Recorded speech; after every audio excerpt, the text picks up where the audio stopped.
चुनाव वो सर्कस है जो साल में 2 बार तो दिख ही जाता है। जिस नेता का कर्तव्य सबसे ज्यादा अच्छा, वोट सबसे ज्यादा उसी के खाते में आएंगे। अगर आप चुनाव में थोड़ी सी भी रुचि रखते हैं तो ये वीडियो आपके लिए है। इस वीडियो को अंत तक जरूर देखना, बहुत ही इंटरेस्टिंग वीडियो है। चुनाव के बीच की ऐसी ऐसी बातें इसमें बताई जाएगी जो हर कोई मिस कर देता है, क्योंकि इस चैनल पे ओनली सच, बिना डर के बात होती है। नमस्कार दोस्तों। तो भैया, चुनाव का माहौल तो हो गया है खत्म। दिल्ली में आम आदमी के सामने कांग्रेस और भाजपा की बाय बाय। हिमाचल में कांग्रेस के सामने बीजेपी और आप खत्म। और गुजरात में आप और Congress bye bye, tata, good bye.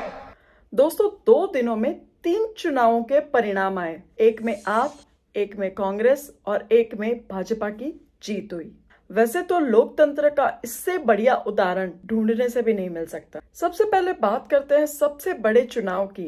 अरे ये गुजरात कहाँ से ले आए, हटाओ इसे, एमसीडी लाओ। सबसे बड़े चुनाव तो वही है, उससे बड़ा क्या ही हो सकता है। म्युनिसिपैलिटी चुनावों की इतनी तगड़ी कवरेज हुई कि कई राज्यों ने भगवान को पत्र लिख डाला, अगले जन्म मोहे एमसीडी की। जो बैंगलोर के लोग बोले, ओ भाई साहब, एमसीडी चुनावों का एग्जिट पोल भी आता है। हमारे तो 2020 से कोई इलेक्टेड काउंसिल भी नहीं है और मीडिया को इस बात का पता भी नहीं है। वैसे एमसीडी चुनाव की बात करें तो कुछ साल पहले केजरीवाल जी ऐसे वोट मांगा करते थे।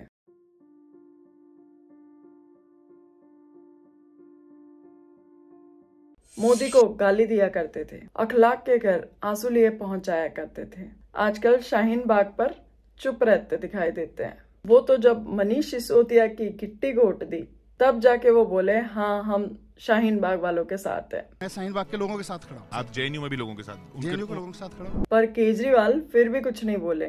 पहले टोपी पहनते थे, अब राम मंदिर लेकर जाते हैं, दिवाली पूजन कराते हैं। एमसीडी के चुनाव में आपने बेहतरीन विजय प्राप्त की, 15 साल के शासन को बदला और आप समर्थक रिंकिया के पापा को याद करते हुए ये नाचे।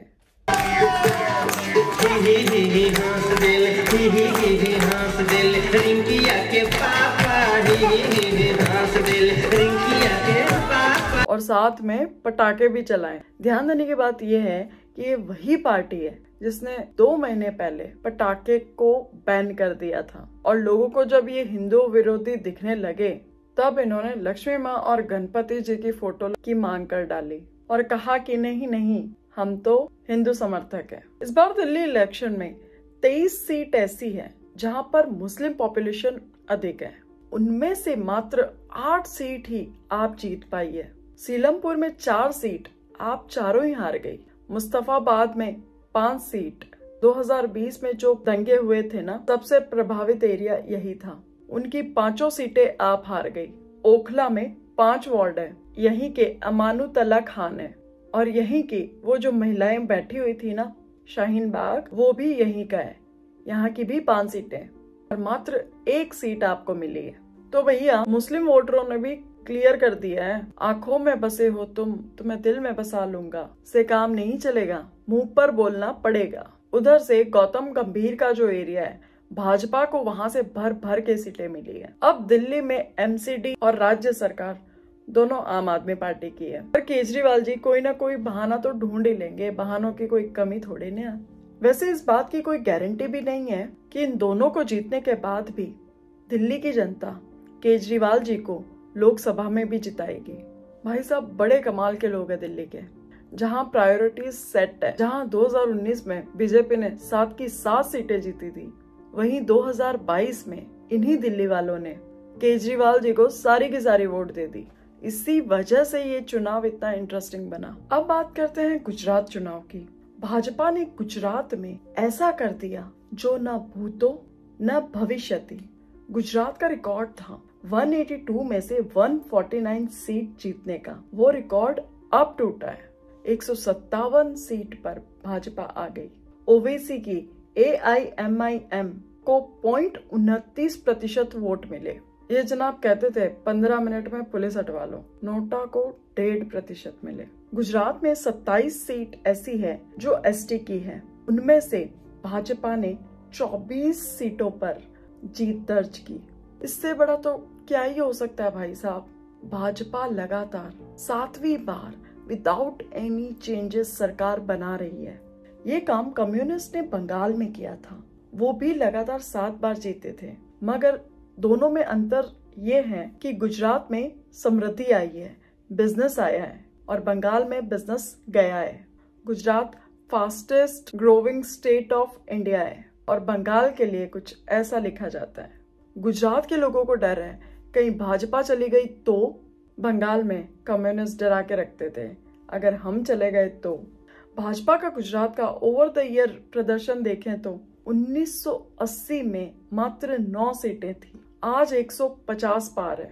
गुजरात के चुनाव में कई रंग नजर आए। इस चुनाव में रविंद्र जाडेजा ने अपनी पत्नी के साथ भाजपा के टिकट पर खूब चुनाव प्रचार किया। भाभी जी जीत भी गई। अब पूरी क्रिकेट टीम में अकेले वो ऐसे बन गए हैं जो छाती ठोक कर कह सकते हैं बीवी विधायक है हमारी। इसी के साथ कोरे कागज पर फर्रे बनाने वाले सरजी के पैन के ने भाजपा ने तोड़ दी। इस चुनाव के शुरू होने से पहले बहुत कुछ कहा गया, मगर हमारे सरजी अरविंद केजरीवाल जी ने सिर्फ कहा ही नहीं, लिखा भी। एक कार्यक्रम में उन्होंने ये लिखा कि गोपाल इटालिया जी जीतेंगे, 65,000 वोटों से पीछे रहे हैं। फिर इन्होंने लिखा ईशुदन गढ़वी जी जीतेंगे, 9,000 वोटों से पिटपिटा के आए। फिर सर जी ने कहा पाटीदार लीडर अल्पेश जीतेंगे, भाई साहब 16,000 वोटों से पिटपिटाए। जब रिजल्ट आया तो ये समझ नहीं आ रहा है कि इतनी बड़ी पनौती लगाई किसने। एक ट्विटर यूजर का कहना है कि सर जी ने पंजाब में भी यही किया था, पंजाब में भी लिख कर आए थे, उनको लगा गुजरात में भी यही हो जाएगा। अब यहाँ गुजराती तो हिसाब के पक्के हैं। वोट तो आम आदमी पार्टी को मिले, ऐसा नहीं है कि नहीं मिले, लेकिन गुजरात के लोगों ने जीएसटी काट के वोट दिया है। आज मीडिया आपको नेशनल पार्टी कह रही है, सक्सेसफुल बता रही है। भारत में आम आदमी पार्टी का प्रदर्शन कुछ ऐसा रहा है, हिमाचल में 0 सीट लेने का और गुजरात में 5 सीट लेने का। मतलब अगर केजरीवाल जी का देखें तो केजरीवाल जी ने बताया था कि आईबी की रिपोर्ट के अकॉर्डिंग 92 सीट्स का दावा था, उसमें से मात्र 87 तो रह गई है। और अगर वोट परसेंट की बात करें तो आम आदमी के पास 12% का वोट शेयर है। केरल में 12% वोट शेयर था भाजपा का, तब इतना शोर नहीं सुनाई दिया।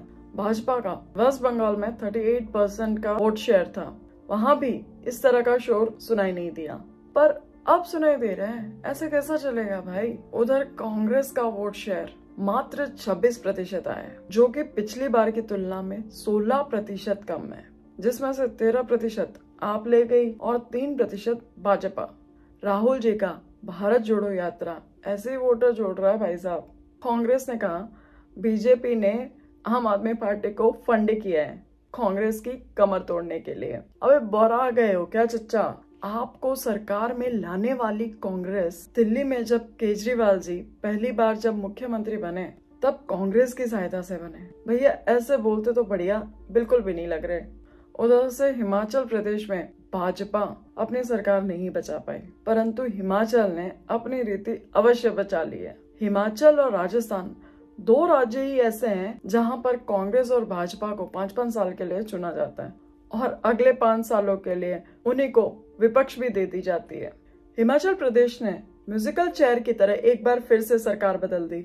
ऑड इवन का यह चक्कर कई सालों से चला आ रहा है। बीजेपी तो यही सोच के संतुष्ट है कि 5 साल बाद तो वापस आना ही है, और हिमाचल की जनता भी काफी समझदार है। उनको मालूम है कि टाइम टू टाइम नेताओं को उठाते रहो, वरना कुर्सी की लत लगते देर नहीं लगती। वैसे ये मीडिया का हल्ला, ओ बीजेपी, वाह भाई बीजेपी क्या जीती है, शानदार जीत बीजेपी की जो मचा रही है, तो भैया ये देखो ना, भाजपा ने 2017 में एमसीडी, हिमाचल, गुजरात तीनों पर जीत हासिल की थी। आज वो सिर्फ गुजरात जीत पाई है और साथ साथ बाईपॉल्स भी हार गई। बाईपॉल्स जो यूपी में हो रहे थे उनका हारना भी बनता था, क्योंकि मुलायम सिंह यादव जी की सीट थी और डिम्पल यादव को तो वोट मिलना तय ही था, तो बीजेपी की हार तो पहले से ही तय थी। वैसे इन चुनाव से नेताओं को क्या सीखने को मिला? पहला, कभी भी चैन से ना बैठे, वरना जनता उठा देती है। भाजपा वालों के साथ हिमाचल में यही हुआ। दूसरा, हर IITian का गणित अच्छा हो यह जरूरी नहीं होता। कई बार कोरे कागज भी धोखा दे जाते हैं, क्यों सर जी? तीसरा, कभी भी अपने अपोनेंट को रावण जैसे शब्दों से संबोधित ना करें। खड़गे जी ने 10 सिरों वाला रावण भाजपा को बोला तो 10 गुना से ज्यादा सीटें ले आई है। चौथा, जिंदगी में जो भी हो जाए अपनी मस्ती में जीने का, राहुल बाबा की तरह, न जीत का मोह न हार का भय। और पांचवा, दुनिया चाहे जो भी कहे, अपना काम करते रहो, दुनिया चलती जाएगी, EVM की तरह। EVM ने हमें यही सिखाया, इस बार एक भी केस नहीं उठा है। खैर, ये जरूरी भी है कि डेमोक्रेटिक लड़ाई चलती रहनी चाहिए। बाकी आप लोगों का क्या कहना है कमेंट में जरूर बताइएगा। वीडियो पसंद आया तो वीडियो जरूर लाइक कीजिए, कमेंट कीजिए, अपना ओपिनियन भी बताइए, आप किस पार्टी के साथ हैं। मैं मिलती हूँ आपसे नेक्स्ट वाले वीडियो में। जय हिंद, जय भारत, पीस आउट।